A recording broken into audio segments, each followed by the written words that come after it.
자, 오늘 소개할 영화는 리미트리스라는 영화인데요.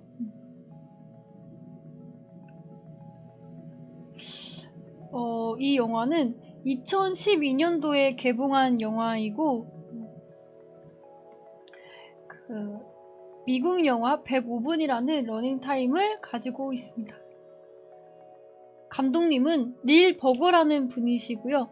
출연하는 배우는 브래들리 쿠퍼, 로버트 드니로, 맞아요, 브래들리 쿠퍼, 에비 코니쉬, 안나 프릴, 앤드류 하워드 등 정말 많은 또 배우분들이 또 출연한 영화랍니다.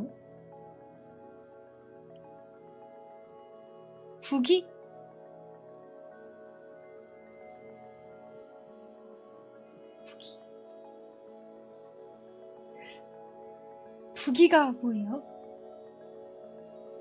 부기가 뭔지 모르겠어요. 부기? 이거 그 영화 리미트리스, 릴부기. 네, 닐 버거님이시네요. 닐 버거님. 장르는 미스터리입니다.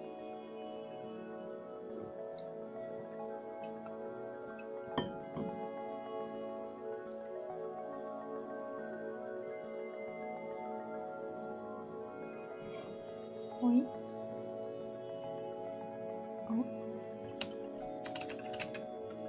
저장해놓은 게 어디였지?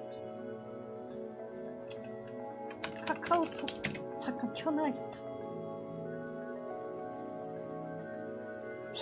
그거는 잘 모르겠어요. 잠깐만. 카카오톡에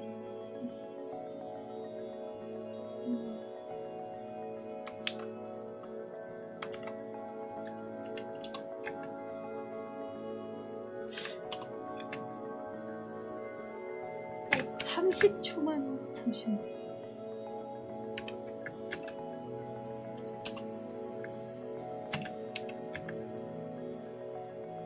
레미님도 어서오세요.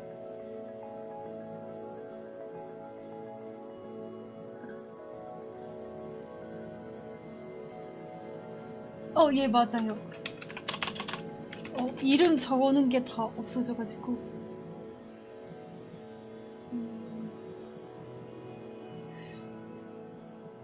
좋아요. 자, 됐다.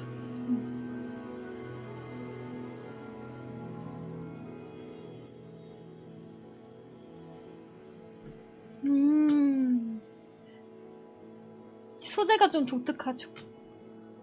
독특한 소재입니다.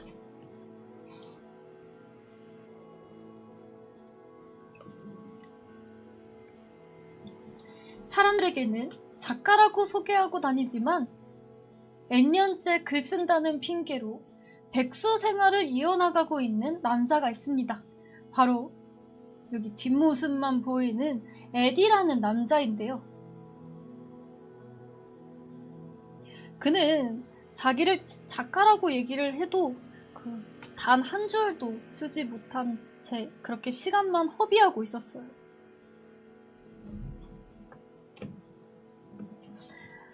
그런 에디의 든든한 버팀목이었던 여자친구 린디가 있었죠. 여자친구 린디는요, 그가 생활비가 부족해서 심신으로 지쳐있을 때 늘 서포트를 해주는 고마운 여자친구였어요. 가끔은 용돈도 주고 가끔은 생활비를 내주기도 하고 가끔 그가 지칠 때는 쉼을 줄 수 있는 나무가 돼가지고 그의 옆에 꼭 붙어 있었죠.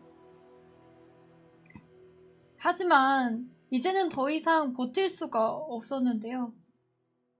린디는 이별을 고합니다.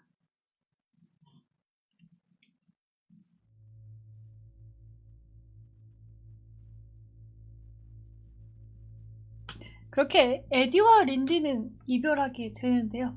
물론 에디도 린디도 서로에 대해 사랑하는 마음은 있었지만 린디는 더 이상 에디 옆에 있을 수가 없었어요. 그는 앞으로도, 그리고 정말 수개월이 지나도 똑같을 걸 너무나도 린디는 잘 알고 있었기 때문이죠.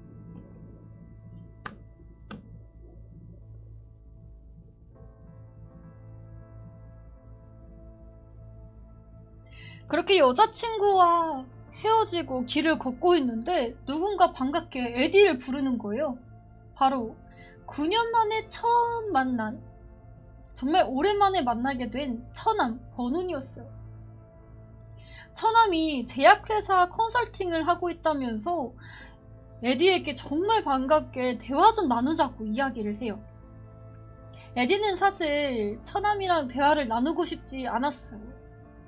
에디가 과거에 이혼을 하기도 했고 그 후로 그쪽이랑은 단 한 번도 연락을 한 적이 없었기 때문이었죠. 에디는 이제 이웃남이요. 그렇게 가게에 들어온 처남은요, 에디에게 한 약을 하나 보여줘요. 원래 처남이 좀 그 질이 나빠가지고 마약을 팔기도 하고 뭐 여러 나쁜 일들에 손을 대기도 했거든요. 처남은 나 이제 그저 그렇고 그런 마약상이 아니라면서 이 약 안에 뇌신경회로를 활성화시키는 방법이 온통 들어가 있어서 우리들이 이 약을 먹으면 되게 똑똑해질 거라고 이야기를 합니다. NZT. 그런 얘기 많이 들어보셨죠? 인간이 살면서 뇌를 어느 정도 활용을 하냐면요, 고작 20%밖에 활용을 못한대요. 근데 이 약만 먹으면은 인간의 뇌를 100% 다 활용을 할 수 있는 거예요. 아, 그래? 아, 그래요? 아, 그래? 똑똑하구만.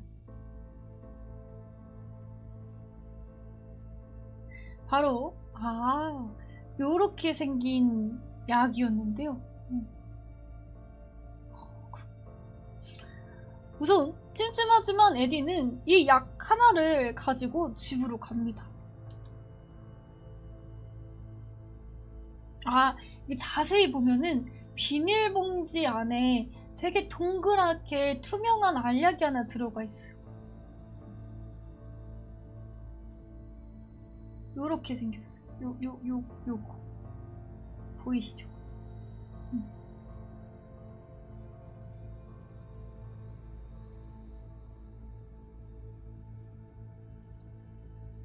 그렇게 이제 집에 와서 이별도 했겠다. 이별로 얻은 이 상처를 좀 이렇게 휴식을 통해서 치료하고자 집으로 터벅터벅 걸어가고 있는데 만나고 싶지 않던 여자를 만납니다. 바로 집주인 여자였는데요. 근데 보통 에디를 만났을 때 빨리 방세를 내라면서 닥달은 했어도 오늘따라 정말 이 여자가 너무 심하게 에디한테 뭐라고 하는 거예요. 물론 에디가 방세를 많이 밀리긴 했어요. 그래서 집주인도 당연히 답답했겠죠. 하지만 오늘따라 유난히도 좀 심했는데요.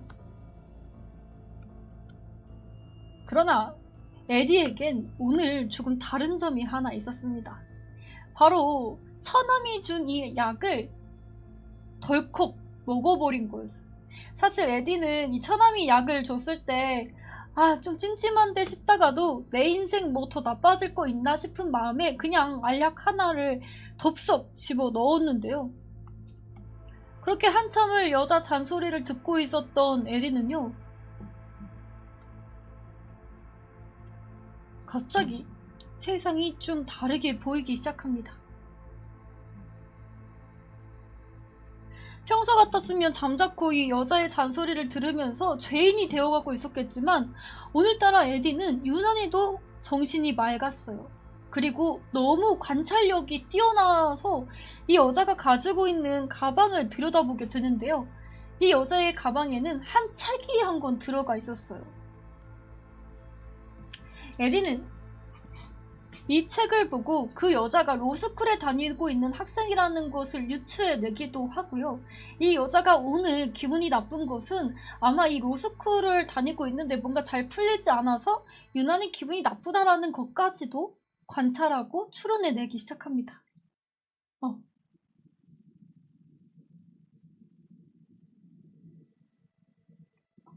무의식 영역에 있는 정보들을 다량으로 갑자기 에디가 기억해내기 시작했던 거였죠. 네, 여자입니다.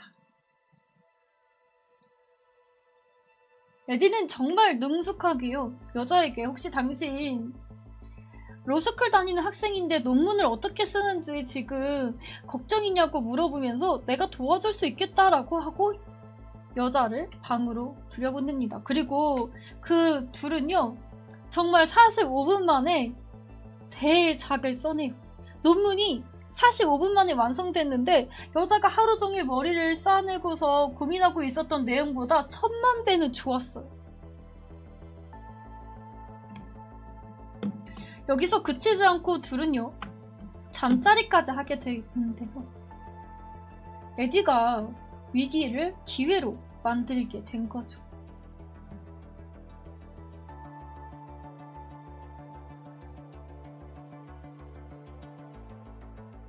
그렇게 잠자리까지 하게 된 에디는요, 오늘따라 너무 이상했어요. 집에 도착하니까 평소 보이지 않던 집이 너무 어지럽고 정리가 안 된 모습이 보입니다. 마치 쓰레기장 같았는데요. 에디는 이 집을 단 한 번도 치울 생각을 하지 않았는데 오늘따라 이상하게 이게 너무 거슬려요. 우선 에디는 깔끔하게 청소부터 하기 시작합니다. 이렇게 집이 깨끗해지자 그 다음 에디가 한 일은요, 에디의 직업이 작가이잖아요. 그러다 보니까 글을 쓰기 시작하는데요. 원래 에디는 앉아서 계속 시간만 축내고 있었지 단 한 글자도 제대로 쓰지 못하는 작가였어요. 근데 어찌된 일인지 이날따라 글이 너무 잘 써집니다. 거기다가 이 체력이 지치지도 않아요.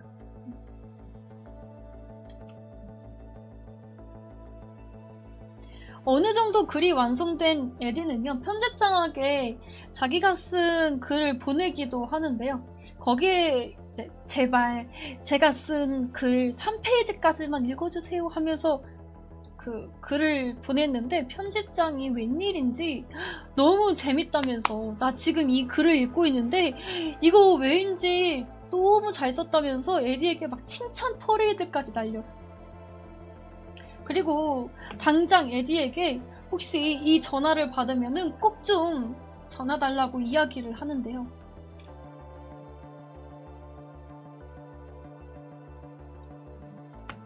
잠에서 일어난 에디는요, 그 약효가 다 사라져 있었어요. 그 약을 먹어서 에디가 머리가 비상해진 거였죠, 그날따라. 그래서 글도 잘 써지게 되고 원래 몰랐던 정보들도 막 머릿속에 기억나고 그냥 한마디로 천재가 된 기분이었는데요. 근데 약효가 떨어진 건지 에디가 잠에서 깨고 일어나니까 굉장한 무력감이 몰려옵니다. 에디는 이제 특별하고 뛰어난 천재 에디가 아니라 그냥 평범한 에디로 돌아왔는데요. 다시 한번 편집장에게 전화를 걸고 싶었지만 아직 소설이 완성된 건 아니었어요. 그러니까 완성도 안 된 이 소설 때문에 편집장에게 전화를 걸어봤자 에디가 아무런 이득을 보일 수 없는 상황이었죠. 에디는 결국 처남에게 전화를 거는데요. 처남에게 전화를 걸어서 처남 집에 직접 찾아가기도 해요. 처남이 얼굴이 너무 안 좋은 거예요. 얼굴에 막 여기저기 맞은 것처럼 상처가 나 있어요. 처남은 에디를 보자마자 아, 에디 너 지금 나도 대학교 시절에 쓴 시나리오를 보고 교수님께서 잘 썼다고 칭찬받고 출판하자고 했었는데 내가 이거 아, 진짜요? 소설이에요. 어머. 원래 일본 소설이에요. 라고 양심 고백했었지. 정말 잘하셨다. 잘하셨어. 양심 고백 잘하셨어. 큰일 날 뻔하셨네. 어우, 더 나아갔으면 큰일 날 뻔했네요. 정말로. 노루님도 어서 오세요. 네. 처남은 에디를 보자마자 노루님 어서 오세요. 에디도 지금 약 때문에 왔구나. 그럼 내 심부름 좀 해줘. 내 옷도 좀 빨아다 주고 내가 지금 배가 고프니까 아침밥도 좀 사다 줄 수 있겠어? 라고 부탁을 합니다.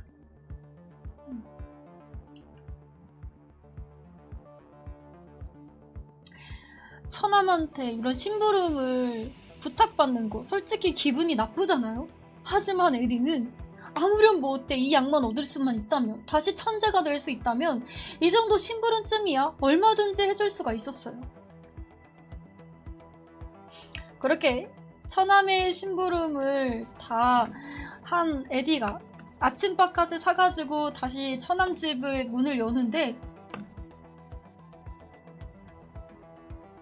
그 사이 처남이 처참하게 죽어 있었어요. 에디는 처남을 보고 깜짝 놀랍니다. 그리고 깔끔했던 집 역시 엉망진창으로 어지러워져 있었는데요. 에디는 당장 경찰서에 전화를 걸죠. 그리고 지금 여기 주소가 어디인데 사람이 죽었다고 신고를 넣습니다. 에디는 그 짧은 시간에 도대체 처남이 왜 죽었을까라고 생각을 하는데요. 그런데 그때 에디의 머릿속에 지금 어쩌면 약을 찾을 수 있는 마지막 기회가 아닐까? 라는 생각이 스쳐 지나가게 됩니다. 처남은 약의 부작용 때문에 죽은 건 아니었고요. 에디가 추론하기로는 그 처남한테 뭔가 필요로 하는 물건이 있는 사람, 그러니까 처남의 뭔가 고객이 아니었을까라고 에디가 추론을 해요. 처남이 가지고 있는 약이 필요한 사람이 왠지 처남을 죽였을 것 같다라는 생각을 하게 됩니다. 처남은 살해당했어요. 에디는 당장 고무장갑을 끼고요. 처남 집에서 약을 찾기 시작하는데요. 근데 어딜 봐도 이 약이 안 보이는 거예요. 그래서 에디가 도대체 약이 어디에 있을까 하고 머리를 싸매고 고민을 하다가 혹시 하고 어디서 발견을 하냐면요. 바로 오븐 쪽에서 약을 발견하게 됩니다. 약은 수십 개가 있었어요.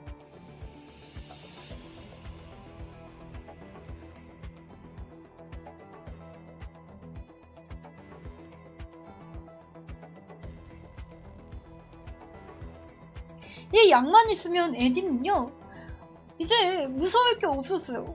막 우리가 악기 같은 걸 배울 때도 정말 많은 시간이 걸리잖아요.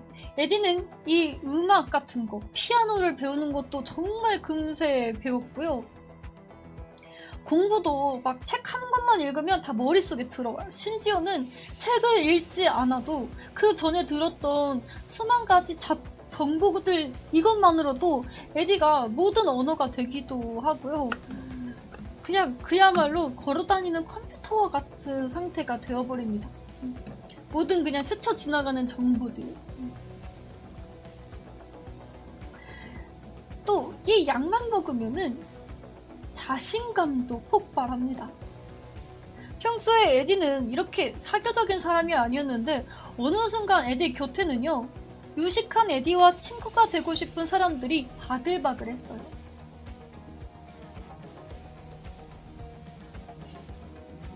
심지어 여기다가 또 굉장히 위트까지 넘쳐가지고 그 곁에는 에디와 친해지고 싶은 사람들이 많았고 또 이 친해지고 싶은 사람들이 에디랑 같이 여행을 가기도 해요. 이 약을 먹은 에디의 상태는 그야말로 최고로 하이된 상태였습니다. 그리고 이렇게 너무 약간 자신감도 올라가 있고 그러다 보니까 오히려 뭔가 안 하면은 미칠 것 같은 상태예요. 그래서 뭔가 하지 않으면은 오히려 에디가 못 견딜 것 같았습니다. 그래서인지 좀 위험한 스포츠를 즐기기도 하고 그 굉장히 높은 잘못하면 떨어져서 죽을 수도 있는 높이에서 다이빙을 하기도 합니다.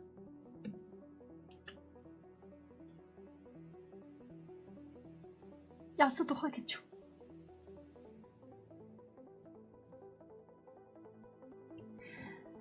이렇게 여러 사람들을 만난 에디는요, 이제 제대로 돈을 벌어야겠다라는 생각이 드는데요. 우리가 굉장히 똑똑하면 돈을 어떻게 버시겠어요? 단기적으로. 역시 주식이겠죠?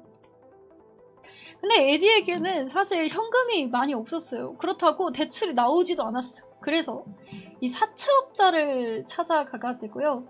무려 1억 원을 빌립니다.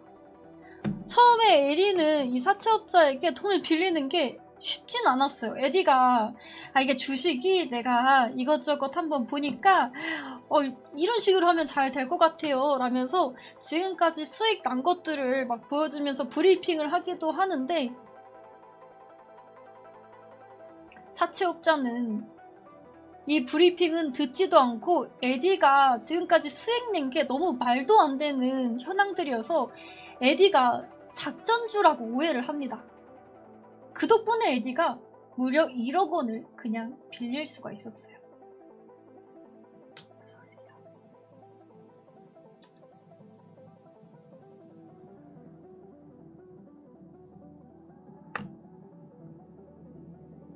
그리고 이렇게 금융회사에 취업하기도 하는데요.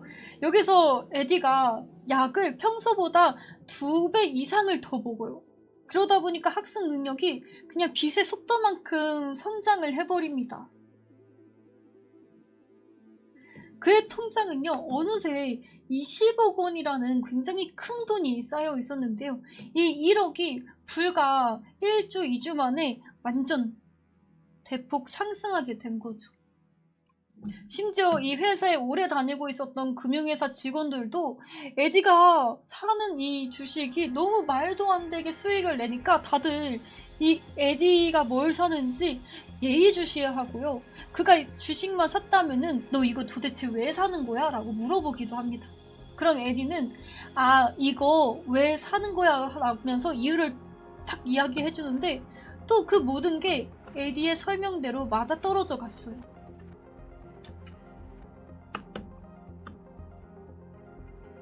에디가 주식이 돌아가는 판을 굉장히 잘 읽고 있는 거였죠. 그러네.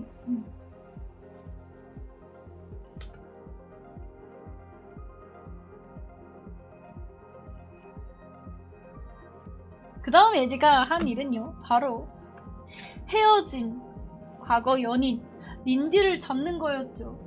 린디가 에디에게 작별을 고하기는 했지만 린디가 정말 에디에게 최선을 다해서 에디를 보살펴주고 둘의 연애는 정말 사랑으로 가득 차 있었거든요.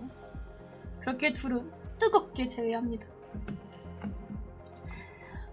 에디가 린디를 정말 많이 좋아했다고 느껴지는 구간이 있었는데요. 린디가 에디에게 우리 헤어지자라고 이야기했던 그 당일날에 에디가 린디에게 마지막으로 했던 질문이 하나 있어요. 바로 너 결과는 어떻게 됐는지 알려줘야지 라는 질문이었는데요.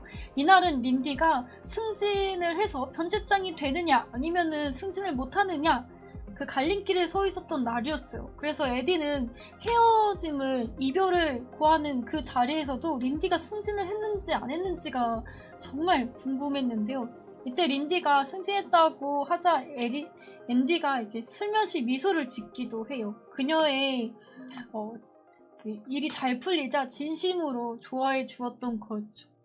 그렇게 둘은 헤어질 때조차 서로를 응원하던 사이였습니다. 그녀 또한 이 백수 남친을 어떻게 버텼냐?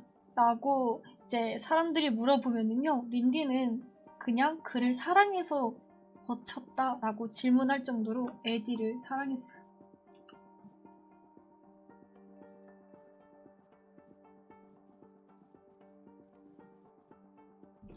한편 에디는요, 이 금융 쪽에서 소문이 자자했습니다.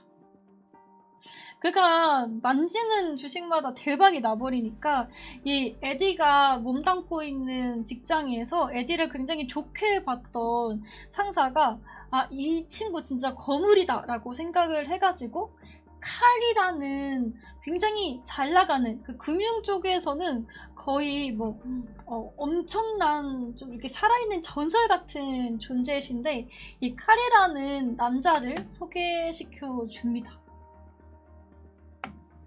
칼이 에디랑 몇 마디 대화를 나눠보는데 이 에디가 비상한 거예요. 다른 녀석들과는 다르게 똑똑하다는 게 느껴지는 거예요.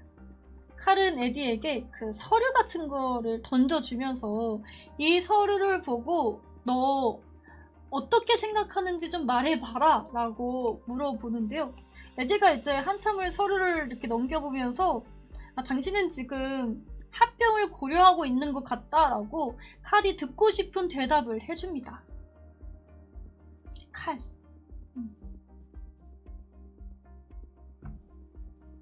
그렇게 에디는 칼과 첫 미팅을 성공적으로 끝내고요. 칼이 굉장히 시간이 금 같은 사람일 거 아니에요. 근데 에디가 정말 마음에 들었나 봐요. 그래서 두 번째 미팅을 또 잡습니다.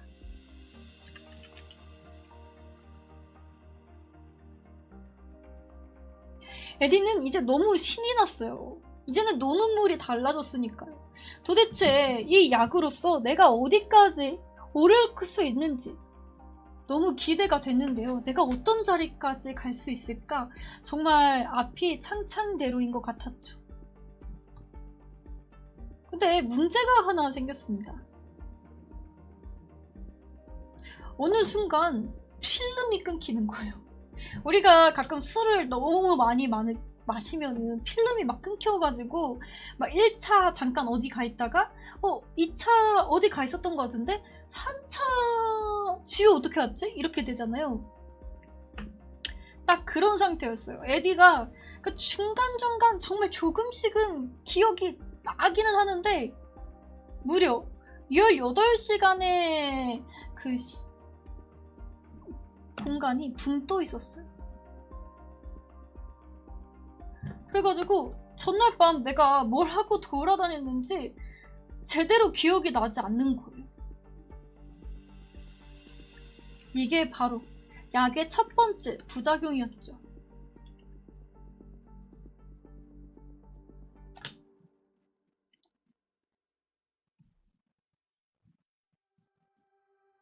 설상가상 약까지 다 떨어졌는데요.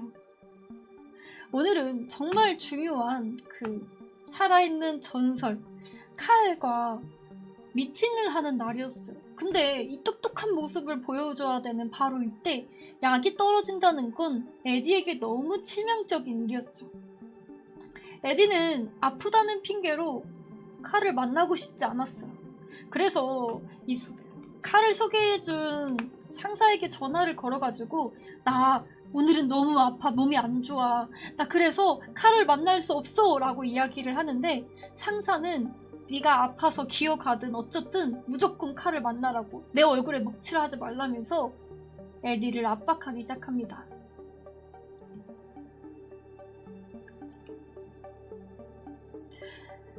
상사의 등살에 어쩔 수 없이 떠밀려서 칼을 만나게 되는데요. 맨정신이잖아요.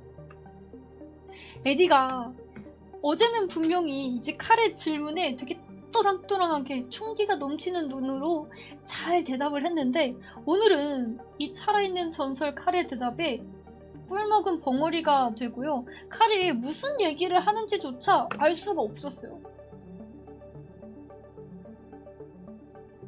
그런데 그때 TV에서 매우 충격적인 뉴스가 나옵니다. 한 여성이 살해당했다는 뉴스였는데요. 아직 용의자는 특정되지는 않았지만 에디가 뭔가 좀 불안해요.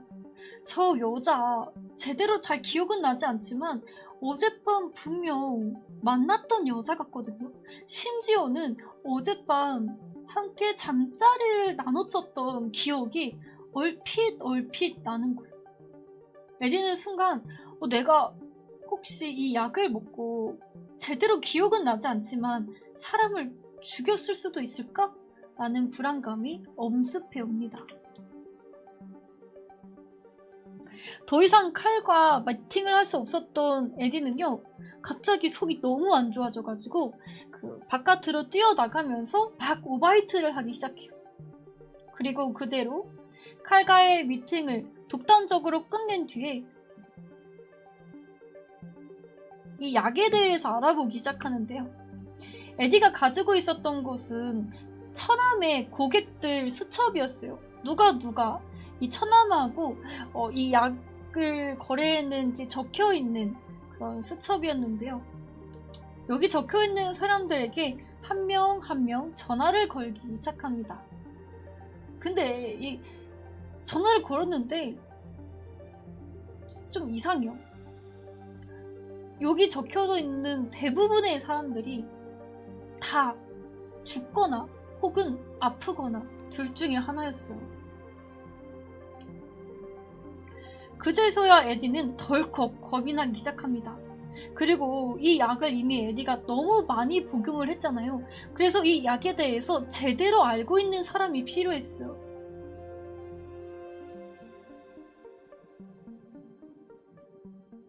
그때 에디가 마지막 고객에게 전화를 거는데요. 근데 이 전화벨 소리가 바로 자신의 뒤에서 들리기 시작해요. 띠링띠링하고 들리고 심지어 한 남자가 이 전화를 받기까지 하는데요. 이 남자는 줄곧 에디를 쫓아다녔던 스토커 남자였습니다. 이 남자가 왜인지는 모르겠지만 어느 순간부터 에디를 막 따라다니기 시작했단 말이죠. 에디는 이 남자가 위험하다는 생각을 해서 이 남자를 멀리하며 도망치기 시작합니다. 그리고 이 수상한 남자는 왠지 에디가 자신을 눈치챘다는 것을 알고 에디를 뒤쫓아오기 시작하는데요.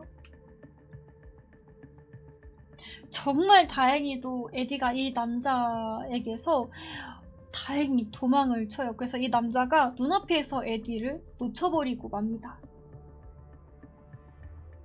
그럼 이제 에디가 기댈 수 있는 곳은 바로 전 부인 멜리사였어요. 이 약이 처남을 통해서 받은 약이잖아요. 그러다 보니까 이 약에 대해서 제일 잘 알고 있는 사람이 누구일까? 고객들은 다 죽거나 아픈데 이 상황에서 처남하고 가장 친한 사람은 당연히 처남의 여동생이자 나의 전 부인이겠죠.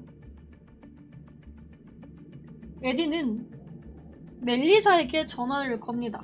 멜리사는 에디를 만나고 싶어 하지 않았지만 에디는 멜리사에게 제발 좀 나와달라고 사정을 해서 둘이 드디어 만나게 돼요. 근데 이 멜리사가 과거에는 되게 아리따운 여성이었어요. 굉장히 똑 부러지고 공부도 잘하고 인기도 많고 굉장히 또랑또랑한 사람이었는데 정말 오랜만에 만난 멜리사는요. 과거의 그 총명함은 다 사라져 있고 굉장히 피기가 다 가시어버린 이 얼굴에 굉장히 눈동자도 공허하고 뭔가 사람이 180도 달라져 보였죠.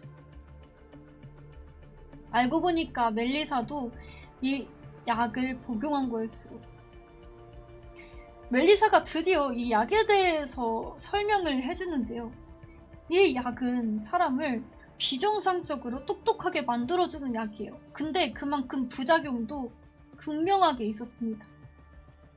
우선 이 약을 먹으면, 그리고 이 약을 먹다가 복용하는 걸 중단하게 되면은 이 약을 먹지 않으면 그럼 그 사람은 갑자기 죽어버릴 수가 있어요.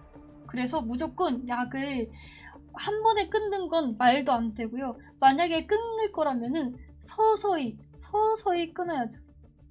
멜리사 역시 이 약을 처음에는 복용을 해가지고 일이 너무 잘 풀리는 거예요. 갑자기 사장님이 되기도 하고요. 하는 일들이 다 잘 풀려서 너무 높은 자리에 올라가서 돈도 많이 벌기도 합니다. 그러던 어느 날 멜리사가 내가 이 약을 계속 먹으면 뇌가 과부하에 걸려서 터지지 않을까라는 무서움이 생기는데요. 멜리사는 그대로 약 복용을 서서히 줄여가서 약을 끊게 돼요. 그러자 몸이 허약해지고 또 가장 큰 문제가 하나 생기는데 그 전의 뇌로 돌아갈 수 없게 됩니다. 10분 이상 집중을 할 수가 없는 거예요. 일을 하려면은 그 집중을 해야 되잖아요. 근데 이 일을 하려고 앉아 있어도 자꾸 이렇게 산만하게 다른 생각이 들면서 막 오늘은 뭐 먹지? 오늘은 뭐 하지? 이러면서 계속 생각이 왔다 갔다 하는 거예요. 아닙니다. 멜리사는 에디에게 신신당부를 합니다. 에디, 너 약 절대 한 번에 끊지 마. 서서히 줄여. 아니면 너 진짜 죽어.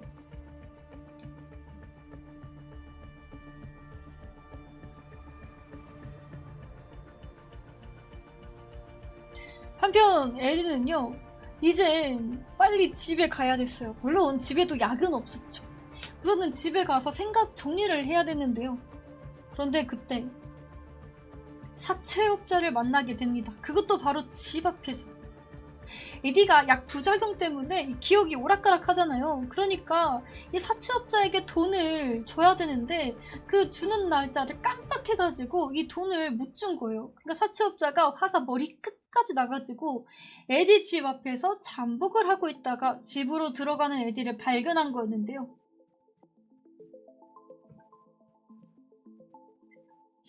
에디는 돈을 주겠다며 사채업자에게 이야기하지만요. 사채업자는 아랑곳하지 않았어요. 네가 감히 돈을 갚아야 되는 날짜를 어겨하고 에디를 패기 시작하는데요. 그런데 그때 에디에게서 있던 나머지 단 한 약이 있었는데 이 약을 떼구르르 굴러서 떨어집니다. 그리고 여기 있는 이 사채업자가 그 약을 발견하고서는요, 겁도 없이 이 약을 보자마자 좋아 보이는데? 한번 해볼까? 라고 하고 물도 없이 이 약을 그냥 넘겨버려요.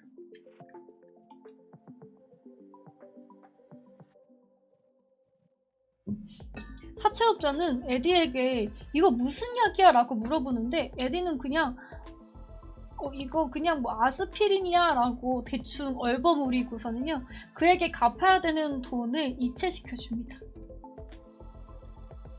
현금으로 뽑아서 줍니다.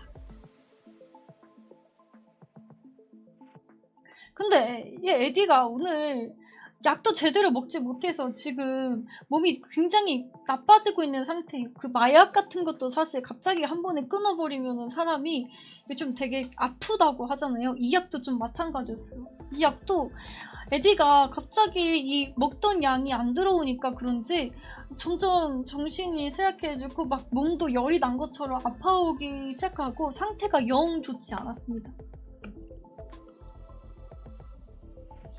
에디는 급히 린디가 일하고 있는 직장으로 찾아가는데요. 그리고 린디 앞에서 털썩 쓰러지면서 린디에게 이 약에 대해서 설명을 합니다. 사실 여자친구에게 이걸 알려주는 게 좀 힘들긴 했는데 에디가 이제는 이렇게 있다간 죽을 것 같았기 때문에 린디에게 지금까지 있었던 일들을 다 고백하죠. 사실 에디에게는 대량의 약들이 또 숨겨져 있었는데요. 그 약은 바로 린디의 집에 있었어요. 에디가 이 약을 자신의 집에 숨겨놓으면은 이 약이 도둑 맞을 것 같다는 생각을 합니다. 그래서 에디는 어쩔 수 없이 여자친구 집에 숨겨놓았던 건데요.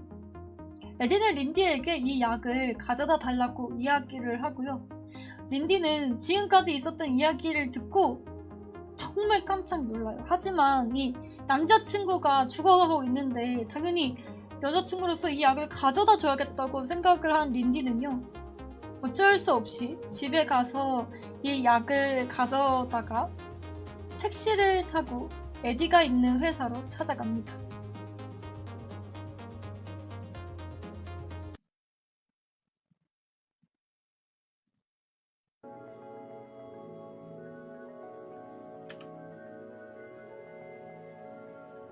근데 웬 남자가 린디를 쫓아오기 시작해요. 린디는 이날 에디랑 계속 전화를 하고 있었거든요. 그리고 지금 누가 나를 쫓아오고 있다고 이야기를 하죠. 이 남자의 얼굴을 가만히 보니까 저번에 에디가 전화를 걸었을 때 그 뒤에서 에디를 스토커한 남자가 있었잖아요. 그 남자랑 같은 남자예요. 이 남자가 영문은 모르지만 앤디 곁을 맴돌면서 앤디랑 사귀고 있는 린디까지 스토커하기 시작합니다. 린디는 택시에서 급히 내려가지고 이 남자를 피해 뛰어가기 시작하는데요. 이 남자가 추격을 해오기 시작해요. 린디가 지나가는 두 명의 남자에게 저기 보이는 저 사람이 나를 추격해온다고 좀 도와달라고 말해요. 그래서 이 건장한 두 명의 남자가 저 앞에 보니까 진짜 수상해 보이는 남자가 이 여자를 쫓아오는 거예요. 이 두 명의 남자가 당신 뭐야 하고 제지를 하는데 갑자기 이 수상한 남자가 주머니에서 칼을 꺼내더니 이 두 명의 남자를 칼로 쑤시기 시작합니다. 그래서 이 두 명의 남자가 여자친구 보는 앞에서 쓰러지게 되고요. 린디는 저 남자가 칼을 들고 있다는 사실을 알게 되죠. 칼을 이렇게 쑤시기 시작합니다.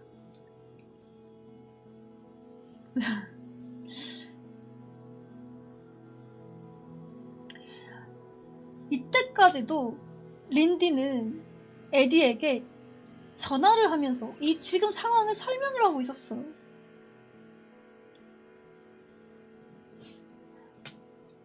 에디는요, 린디에게 지금 방법이 없다. 근데 약을 먹으면 방법이 생길 거다. 라고 이야기를 합니다.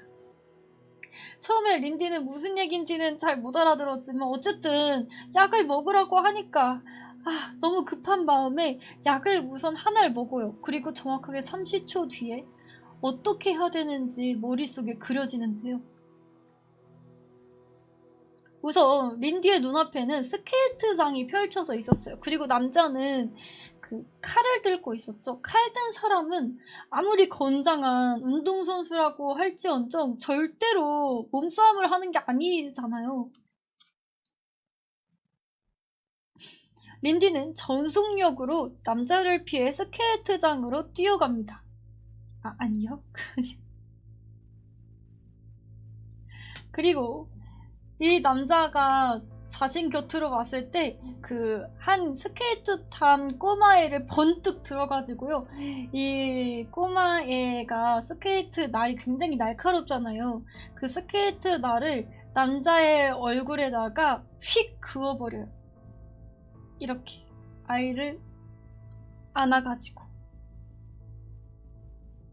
남자 얼굴에는 빨갛게 상처가 나고요. 남자는 그대로 쓰러지게 되죠.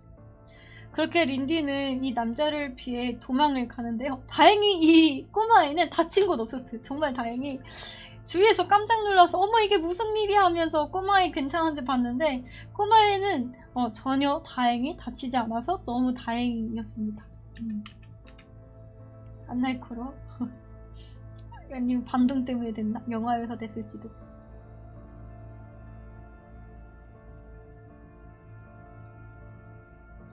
한편 린디 덕분에 약을 먹게 된 에디는요 잠에서 깼는데요. 눈앞에 걱정스레 자신을 바라보고 있는 린디를 발견하게 됩니다. 이때 에디가 린디에게 이야기를 해요. 나 이제 약 끊을 건데 근데 지금 끊으면 안 된다.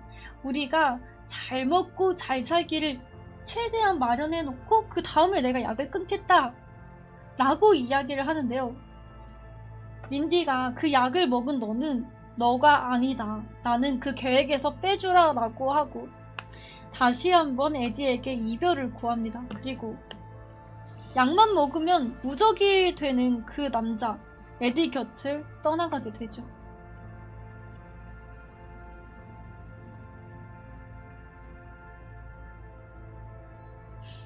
한편 여기 무적을 경험한 또 다른 한 명이 있잖아요. 바로 사채업자였습니다. 이 사채업자가 영문도 모르고 이 약을 먹고서 그날 천재가 되는 기분을 느꼈잖아요. 그러니까 이 약이 또 먹고 싶어질 거 아니에요? 그래서 이 사채업자가 다시 에디를 찾아갑니다. 그리고 이 약 좀 나눠주라며 부탁을 하는데요. 사실 부탁이라기보다는 반협박이었어요. 에디는 이 사채업자가 거머리 같은 인간이란 걸 너무 잘 알고 있었어요. 그래서 어쩔 수 없이 자기가 가지고 있었던 약을 조금씩 나눠주기 시작합니다.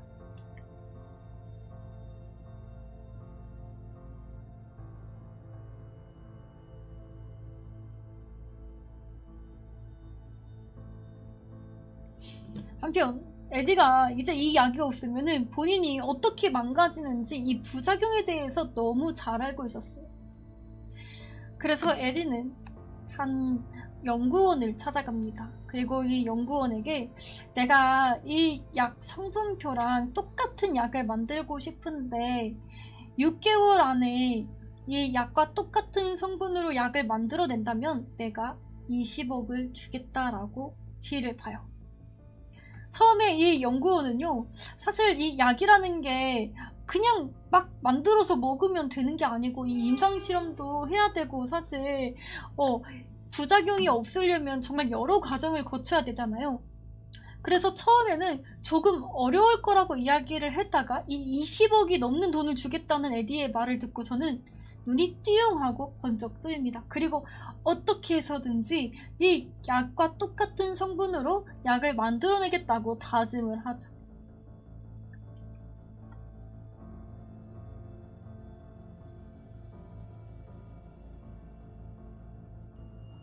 그러면 또 하나의 문제가 생기기 시작했는데요. 바로 에디가 지금 에디도 기억을 못하는 그 기억 필름이 막 끊겼을 때 있잖아요. 그때 18시간이라는 그 공백 기간에 본인이 한 여자와 잠자리를 가진 것 같기는 한데 이 여자를 죽였을지도 모른다는 그 기억이 좀 공존해 있었거든요. 어서오세요. 바로 그 사건의 용의자가 되어버립니다. 에디는 본인은 절대로 안 했다고 이야기를 하지만요, 경찰들은 믿을 수가 없었어요. 그렇다고 에디가 범인이란 증거도 없었습니다. 그래서 경찰들은 이 정황 증거만 가지고 에디를 수사할 수밖에는 없었는데요.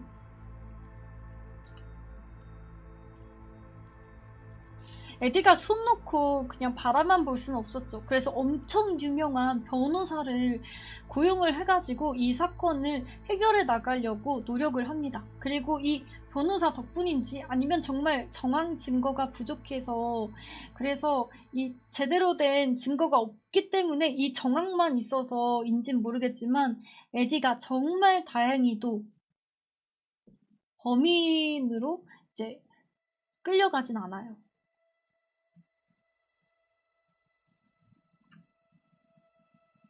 한편 에디는요 이제 이 칼의 오른팔이 됐어요. 이 칼이라는 검을 옆에서 에디는 굉장히 든든한 조력자가 되어가지고 칼이 원하는 모든 일들을 다 열심히 처리하기 시작합니다. 정말 칼이 된 거죠. 칼은 합병을 하기 위해서 고군분투 중이었는데요. 근데 이 합병이라는 게 최대한 유리하게 해야 될 거 아니에요. 이 여러 과정 중에서 그 칼과 합병을 하기 위한 다른 회사의 그 사장님이 또 칼과 같은 굉장히 거물급의 사람이에요. 그러니까 둘의 이야기가 잘 통할 수 있도록 최대한 유리한 쪽으로 칼이 포지션을 가질 수 있도록 에디가 굉장히 많은 역할들을 해내줍니다.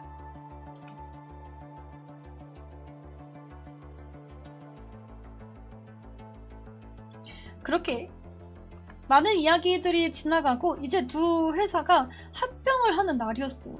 계약 하나만 하면 됐는데 근데 정말 안 좋은 소식이 들려옵니다. 합병을 하기로 했었던 그 회사의 사장님이 이날 쓰러졌다는 거예요. 그래서 이날 합병을 계약을 해야 되는데 사장님이 오지 못하고 사장님의 부인분이 왔어요. 이때 에디는요, 혹시 합병하기 싫어가지고 거짓말하는 거 아닌가 라는 생각을 했는데요. 근데 곰곰이 생각해보니 그건 아니었어요. 정말로 사장님이 쓰러진 게 맞았고요. 부인이 어쩔 수 없이 이 회사가 합병하는 그 계약상에 왔었던 거였는데요. 그렇게 에디와 칼 사장님이 그 부인을 마중하고 네, 좋은 이야기였습니다고 헤어지려고 하는 바로 그때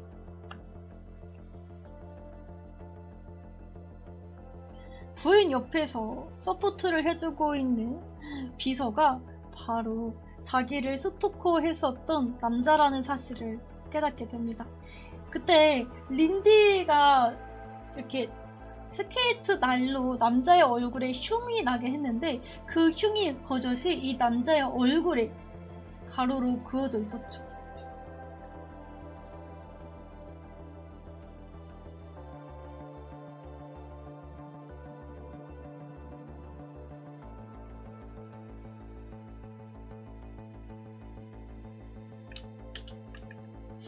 그리고 또 한 번 에디에게는 정말 다시는 마주하고 싶지 않은 사고가 일어나게 되는데요. 에디가 한번 약이 떨어진 적이 있었잖아요. 그래서 이 약을 들고 다녀야겠다라는 생각에 이 약을 양복 주머니 같은 데다 넣고 다녔는데 이 양복 주머니는 그냥 양복 주머니가 아니고 굉장히 그 뛰어난 장인들이 옷을 만드는 그런 디자이너들이 옷을 만드는 그런 곳에 가가지고 이 양복을 제작하면서 약을 여기저기다 넣을 수 있게 주머니 좀 만들어 달라고 부탁을 해요. 그래서 특수 제작이 된 주머니였어요. 에디가 늘 여기다가 그 약을 넣고 다녔었는데 어쩐 일인지 약이 보이지가 않는 거예요. 에디가 곰곰이 생각하면서 내 약을 누가 훔쳐갔을까라고 생각을 하는데요. 그때 에디가 뉴스를 보게 되는데 에디가 고용을 했었던 그 변호사가 알고 보니까 그 합병하기로 했었던 반대쪽 사장님의 변호사였다는 사실을 알게 됩니다. 그러니까 그 같은 변호사를 고용했었고 그 변호사가 내 약을 훔쳐갔다는 것을 추론할 수가 있었죠.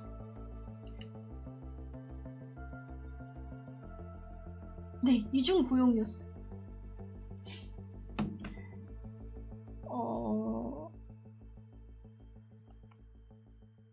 전담 반환단이 어서오세요.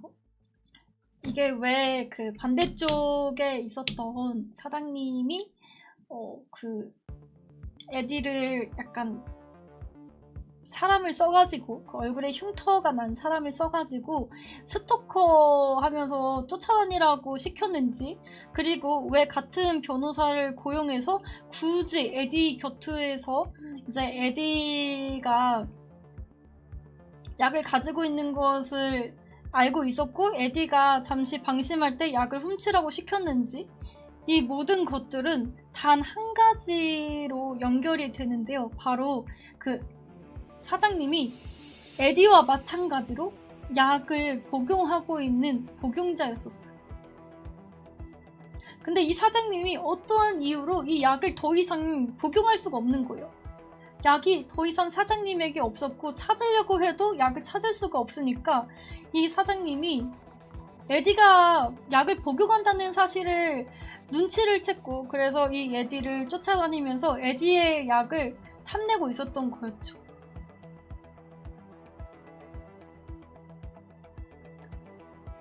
사실 에디가 이 모든 위험순환들 가운데 서 있잖아요. 그렇다 보니까 이 보디가드도 고용을 하게 됐는데요. 어느 날 에디에게 한 택배가 오게 되는데 이 택배 안에는 자신이 고용했던 보디가드의 두 손이 잘려있기도 했습니다. 이건 명백히 에디에게 협박을 하는 거였죠.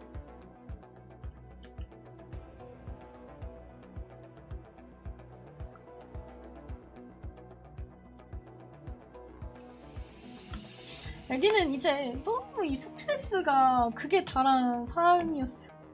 에디가 이 약 때문에 이 약을 숨기기 위해서 되게 좋은 보안이 뛰어난 굉장히 비싼 집까지 이제 구입을 했었는데요. 거의 90억이나 되는 집이었어요. 정말 보안이 철저하고 CCTV도 무려 4대나 달려 있었고 문도 철제로 되어 있어서 웬만한 거에는 뚫리지 않는 굉장히 뛰어난 보안이 집이었는데요.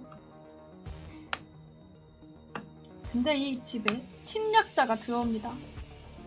바로 에디에게 약을 우연히 받아서 먹게 된 사채업자였죠. 이 사채업자가 이 약을 그 후에도 몇 번 에디에게 받아왔잖아요.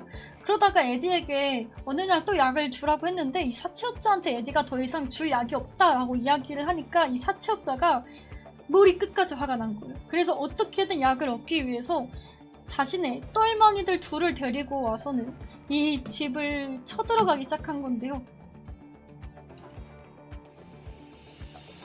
굉장히 무겁고 보안이 철저한 이 대문짝도요, 막 그냥 날카로운 톨날로 막 부셔버려요.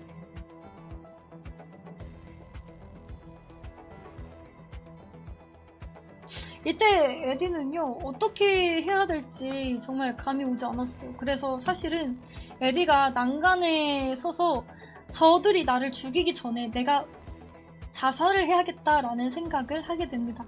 그래서 더 험한 걸 보기 전에 뛰어내리자 라고 생각을 하는데요. 근데 사람이 사실 자살을 한다는 게 굉장히 힘든 일이잖아요. 그래서 에디가 원래는 뛰어내리려고 했는데 갑자기 너무 무서운 거예요. 공포가 물밀듯이 들이닥치니까 다시 한번 생각해보자 라고 생각을 합니다. 그리고 분명 어딘가 약이 하나라도 떨어져 있지 않을까라고 머리를 굴려보는데요.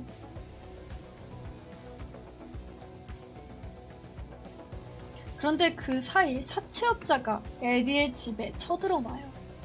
그리고 똘마니 둘은요, 에디의 집에 어디인가 있을지 모르는 이 약들을 찾아 나서고요. 사채업자는 에디 눈앞에서 너 약 어디에 있는지 내가 찾아내기 전까지 널 아주 무섭게 고문을 할 거야 라고 협박을 합니다.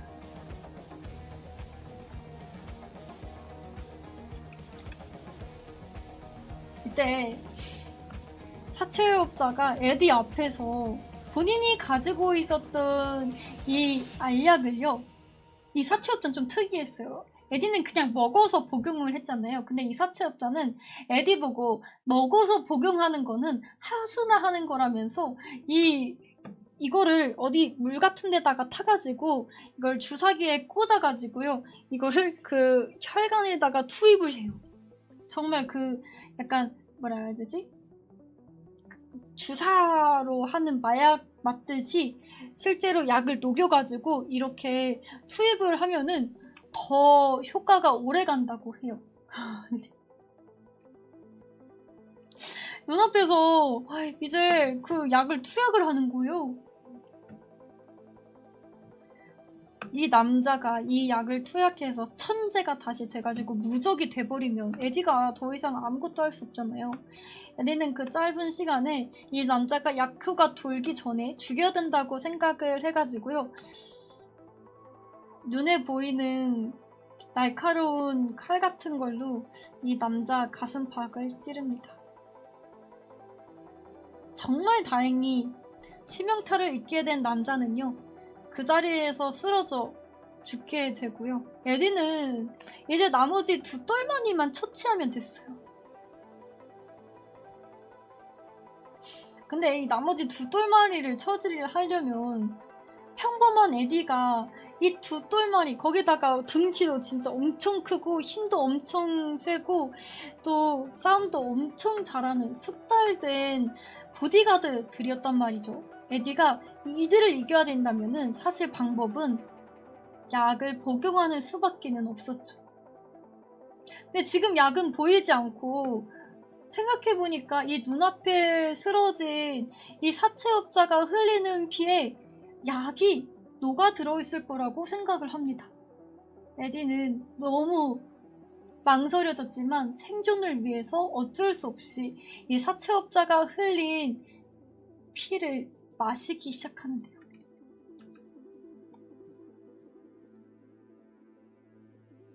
이 사채업자가 흘린 피를 마신 에디는요, 또다시 무적이 되죠. 그래가지고 이 똘마니들과 싸워서 이기게 되고요. 정말 싸움도 굉장히 두뇌적으로 해가지고 아무리 힘센 똘마니들이어도 이 에디를 당해낼 수는 없었습니다.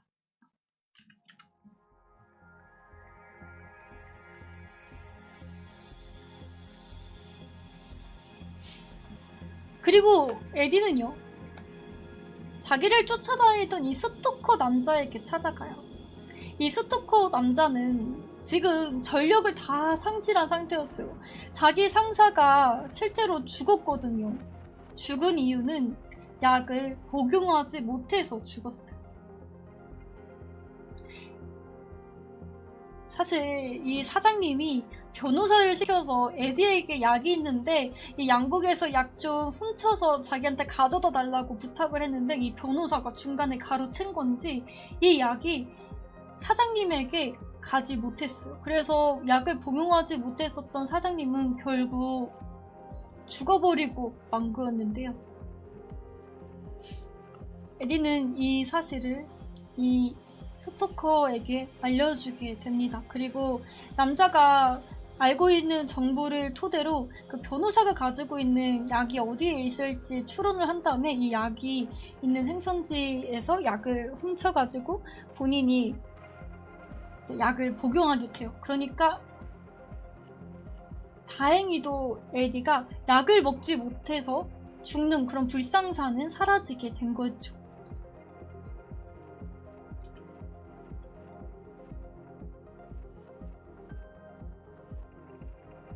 이제 에디는요, 정말 무적이 됐어요. 이 약도 좀 꽤 굉장히 많이 남아있었기 때문에요. 당분간의 시간은 벌 수 있었고 그 시간 동안 에디는요, 떠났던 애인 린디도 붙잡고요. 그리고 무엇을 해야 될지 생각을 하다가요, 국회의원이 되기로 합니다. 그리고 에디가 너무 이제 작가를 하고 싶어 했잖아요. 그래서 그가 쓴 소설이 막 그 출판돼가지고 베스트셀러가 되기도 해요. 이렇게 잘 나가는 에디 앞에 다시 칼이 나타납니다. 그리고 칼이 갑자기 에디에게 희한한 말을 하기 시작하는데요. 칼은 사실 에디가 약을 복용하고 있다는 사실, 그리고 이런 약이 세상에 있다는 사실을 알고 있었어요. 그러나 언제부터 알고 있었는지는 모르겠지만 이 칼이 약을 복용하고 있는 에디를 이용하고 있었는데요. 그러나 그 사실을 에디는 꿈에도 모르고 칼의 일을 도와주고 있다가 칼이 일이 잘 마무리되게끔까지 도와주고 마무리하고 국회의원이 된 거였죠. 칼은 에디에게 찾아가서 내가 너가 약을 복용하고 있는 걸 아는데 네가 나를 도와주면 내가 너가 약을 복용하는 것을 말리지 않을게. 그리고 너가 약을 복용할 수 있도록 계속해서 내가 지원해줄게. 라고 딜을 하기 시작합니다. 근데 만약에 너가 나를 도와주지 않는다면 나는 너가 약을 복용하지 못하게끔 모든 수단과 방법을 다 막을 거야 라고 이야기를 하는데요. 알고 봤더니 이 칼이라는 남자 사실은 에디뿐만이 아니라 다른 약을 복용하고 있는 사람들도 몇 번 이용을 했었던 것 같아요. 제가 생각하기에.